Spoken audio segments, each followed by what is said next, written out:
Good evening, I'm Adam Longo.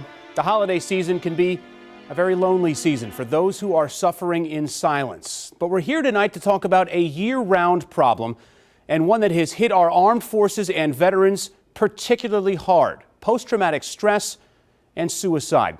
We're going off script and in depth tonight for a revealing look behind the curtain and how this issue touches so many people beyond just the soldier who's affected. With us tonight on Off Script, Carolyn Colley, a lawyer here in D.C. She lost two of her brothers to suicide. Both were in the Army. Both had deployed to Iraq in 2006. And my brother, Alex J. Longo, is joining us as well. He's a captain in the U.S. Army Reserves and is on active duty right now, stationed at Fort Leavenworth in Kansas, here with us on leave. And Alex, we want to make clear to the audience right now that you're not here in any way, shape, or form to speak on behalf of the U.S. military. I invited you here just to talk about your experiences within the military and your connection to the topic that we're going to be discussing tonight. Carolyn, I want to start with you. Your brother Stephen took his life in 2007. Yes. Your brother Alan took his life just this past September. Yes. Talk to me about your brothers. Talk to me about why they were suffering, why they were in pain. Like you said, my brothers were deployed 2005, 2006 for a year. They were actually while stationed close to each other, not stationed together. Stephen came home. He was home for about 6 months. He was suffering that time. He did a assessment, as most soldiers do when they return. He wrote in that assessment that he was suffering. He was sent for help. Unfortunately, the social worker that saw him that day did not look at page 3 of the report. She sent him home. He had a dental appointment that day to have some wisdom teeth pulled, where they gave him Percocet, which is a psychotropic drug. He was sent home without a battle buddy, and he committed suicide that day in his backyard. So the warning signs were just missed badly, to Badly, put it lightly. yes. And the Army investigation clearly stated that. They said they were the cause of my brother's death, and that he had reached out for help several times. And what we do know is people that are contemplating suicide, they reach out for help and they're still not getting help.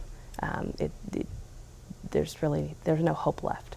And so unfathomable to believe that this tragedy affected your family the same way 10 years later. Yeah, my older brother, Alan, obviously he suffered a lot in the last 10 years also, and he struggled to keep himself going. He did not reach out for help. I think that his main concern was that his Army career would be ruined if he reached out for help.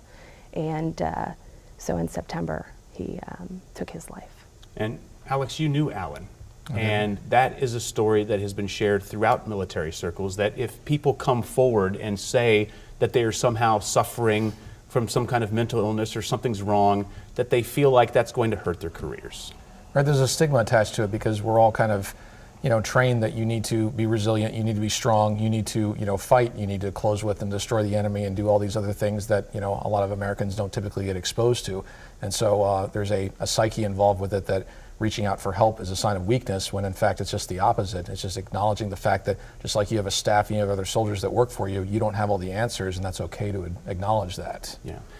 Carolyn, what has the Army done for your family as far as communicating, both back in 2007 and now in 2017? Have there been any differences in the way that they have approached you and your family? Absolutely, hugely different. My brother's Stephen's command at Fort Hood, the commander didn't even call my parents to offer condolences.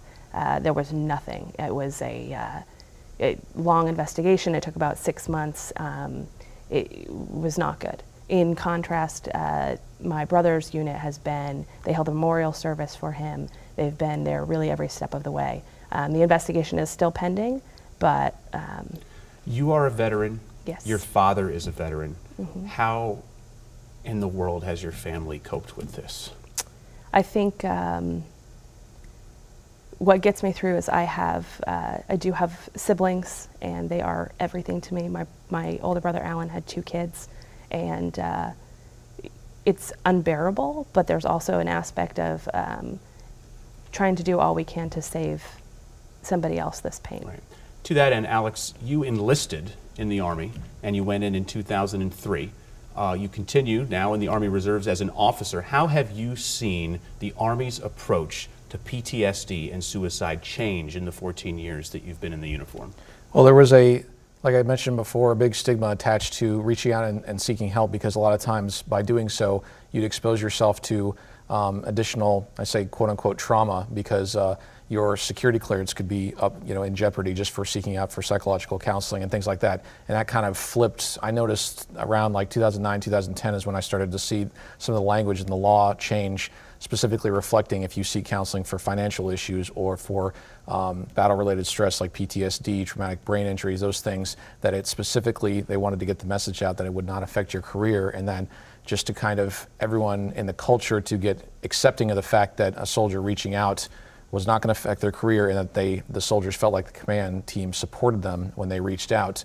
It has been a huge difference, but there's still a stigma attached to it. So to both of you, if you were somehow put in command of what could be done here, this is not a problem that can be solved by Congress throwing money at it, right? So many problems we say can be solved by that.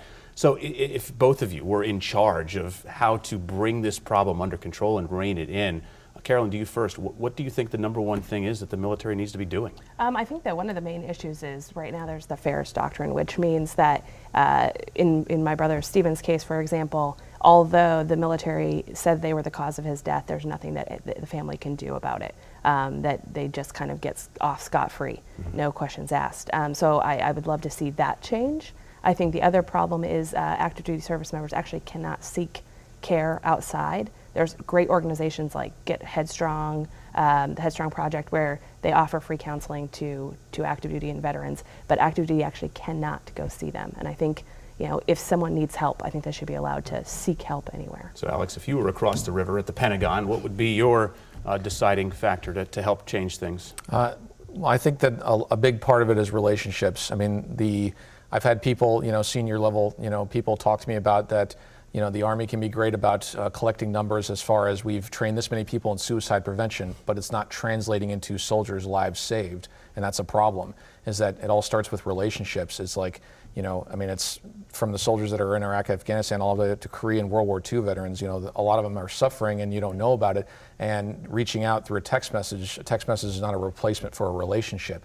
You have to build that rapport with them so that when the time comes when you recognize, some signs that, they're going down a bad path or they're doing negative self-talk, you can recognize it and address it.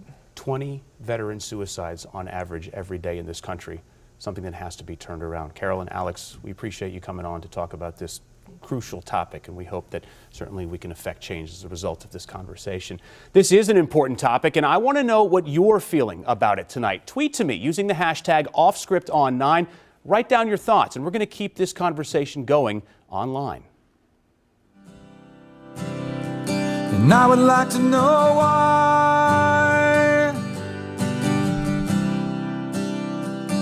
why you died for me.